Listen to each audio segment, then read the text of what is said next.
In the quiet stretch of Maplewood Drive, every house looked nearly the same. Trimmed lawns, white fences, and neat driveways gave the impression of perfection. To outsiders, this was the kind of neighborhood where nothing ever went wrong, where children rode bikes until the streetlights flickered on, and where everyone waved politely, even if they never truly knew each other. In the middle of this calm setting lived Officer Frank Miller, a man who wore his uniform like a second skin. Neighbors saw him as dependable and disciplined, the type of person who could be trusted to keep them safe. His tall frame and confident posture made him stand out, and his family photographs displayed in the windows gave the impression of stability. Yet behind those walls, Frank's life was not as orderly as the community believed. Frank had built his reputation carefully over the years. He presented himself as a father figure in the neighborhood, always the first to volunteer for local events or to patrol the area, even when he wasn't on duty. Parents felt reassured knowing a cop lived among them, and most gave him a respectful nod whenever he passed. Few people questioned his stern demeanor, or the way he often dismissed conversations with short, clipped responses. What they did not see was the simmering anger that burned just beneath the surface. Frank had been raised with deep prejudices, and though he had learned to hide them in public, they never truly disappeared. His badge gave him authority, and he used that authority to maintain a sense of superiority that was rarely challenged. Everything in his life followed a routine.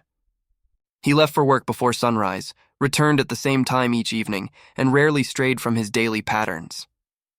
His wife played the role of a loyal partner, managing their home with quiet efficiency, while Frank reinforced the idea that their family embodied traditional values. But his marriage lacked warmth, and the silence between them had grown heavier with time.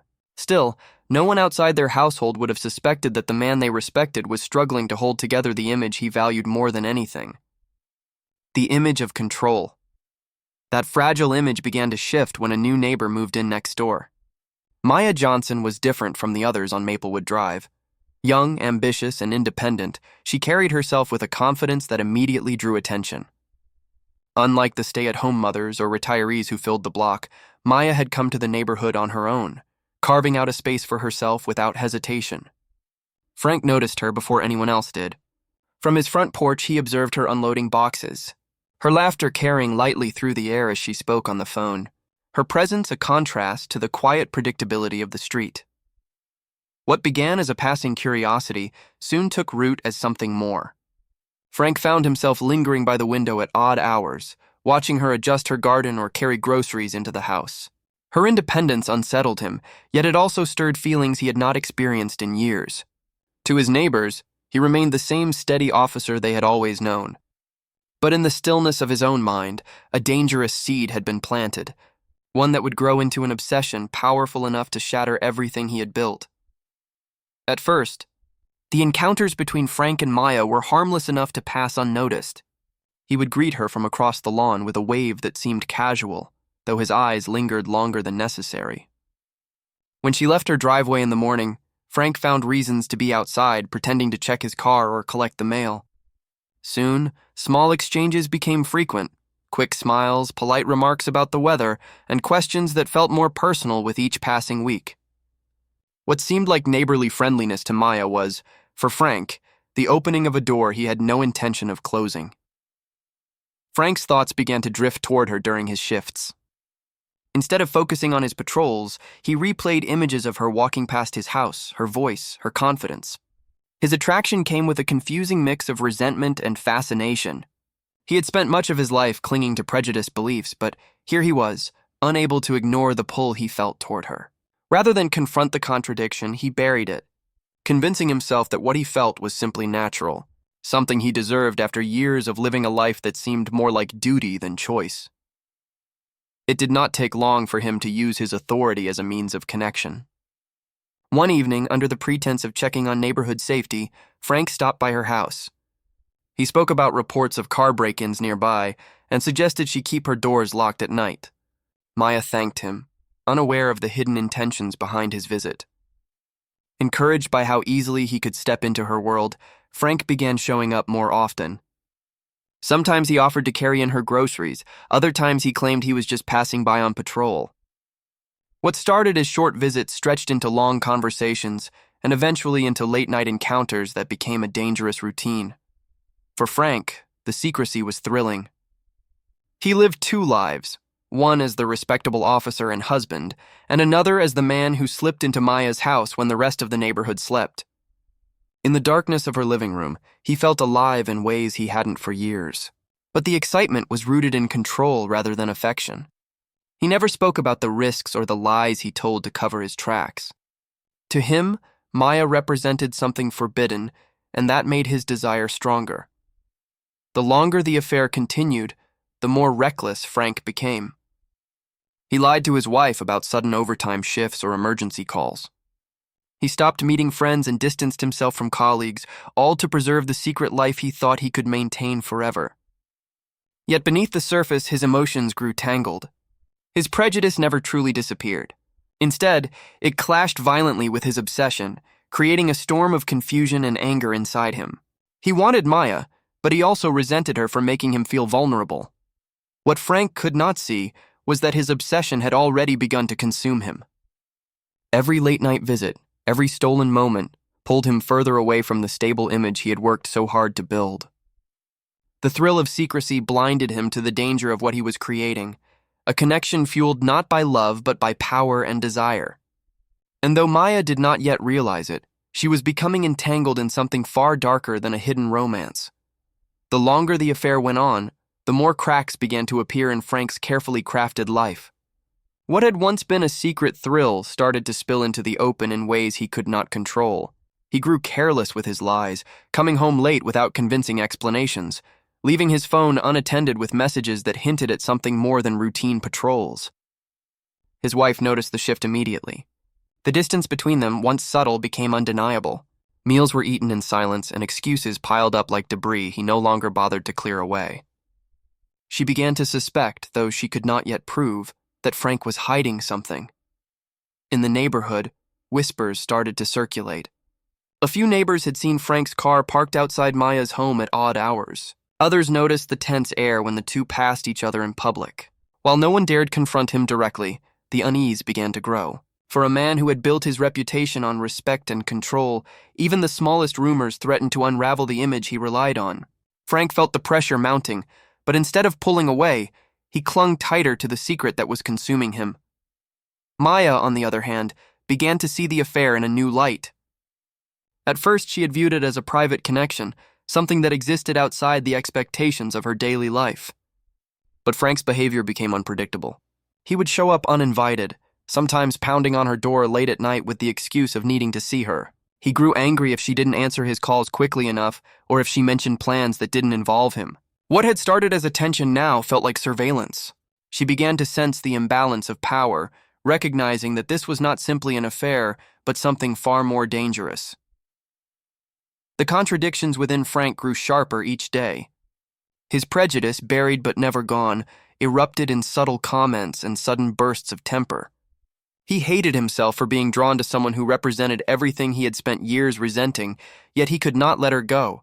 That conflict turned into possessiveness, and the possessiveness turned into rage whenever Maya tried to set boundaries. He was no longer in control of himself, and that loss of control terrified him even as it drove him further into obsession. Meanwhile, the people around them noticed the tension. Neighbors reported hearing arguments through Maya's walls. Frank's colleagues at the station saw his temper flare in ways it hadn't before, his patience wearing thin during routine calls. He was distracted, irritable, and reckless, a dangerous combination for someone with his authority.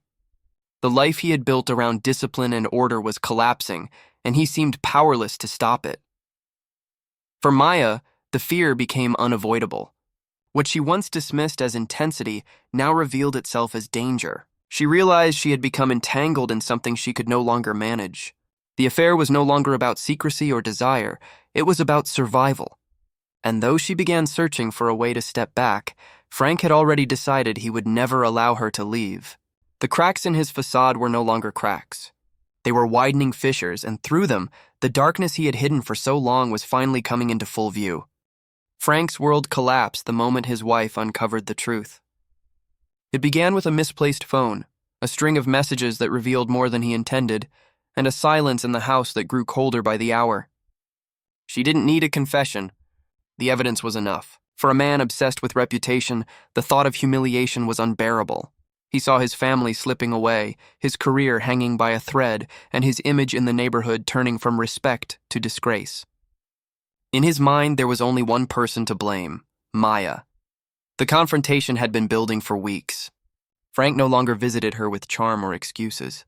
He arrived with anger burning in his eyes, demanding her time, demanding her silence. Maya tried to distance herself, pulling away from the affair that had already taken more from her than she ever expected.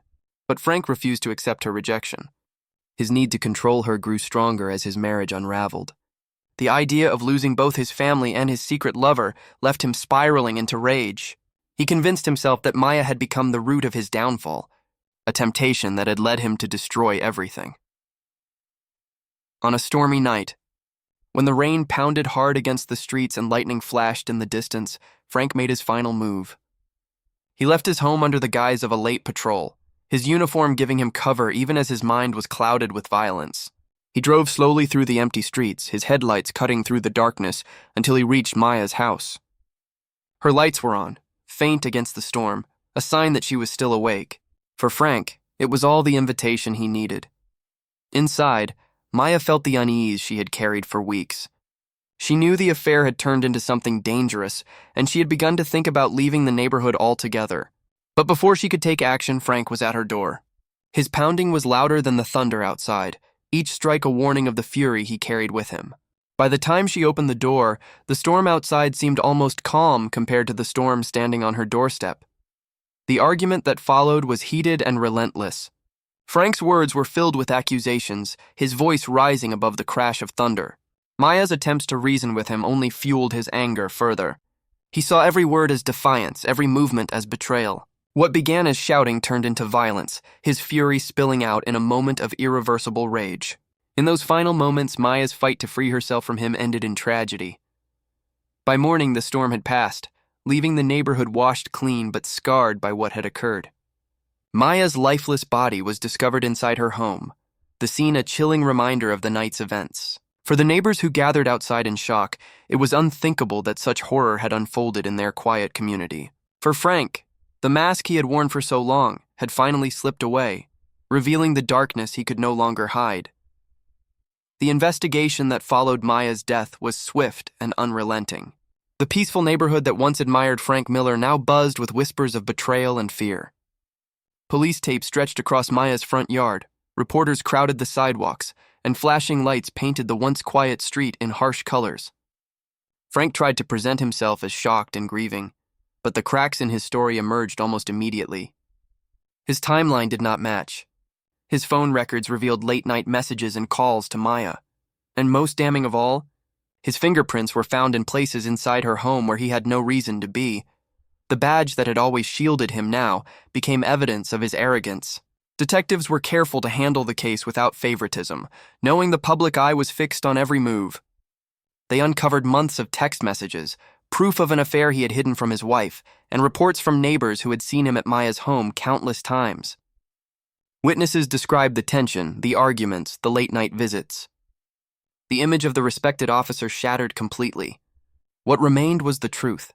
Frank was a man who had abused his authority, lived a double life, and ultimately destroyed it all in a moment of rage. In the courtroom, the full weight of his actions came to light. Prosecutors detailed his obsession, painting him as a man consumed by desire and hatred in equal measure.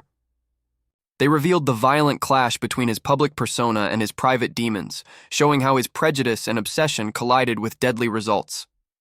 Each piece of evidence was another nail in the coffin of his reputation. The jury listened as neighbors, colleagues, and even his wife testified, their words stripping away what little dignity Frank had left. The trial became a media spectacle. Headlines described the fall of a decorated cop-turned-killer, while commentators debated how someone entrusted with protecting others could become such a danger himself. For the community, the case was more than just a crime. It was a betrayal. The man they had once trusted to guard their streets had brought violence into their very neighborhood. Parents who once pointed to Frank as a role model now used his name as a warning of how power can corrupt. When the verdict was finally read, there was no shock in the courtroom. The evidence was overwhelming, the story too clear to deny. Frank Miller was found guilty of murder, and the sentence ensured he would spend the rest of his life behind bars. The same hands that had once gripped a badge and a gun in the name of law and order would now know only the cold weight of prison bars. For Maya's family, the verdict was a bitter comfort. Justice could not bring her back, but it ensured her story would not be buried under silence. For the community, it was a haunting reminder that evil does not always come from strangers. It can live next door, hiding behind uniforms and smiles. And for Frank, the fall was complete. The man who had once been praised as a protector was now remembered only as a predator, his name forever tied to the crime that ended an innocent life.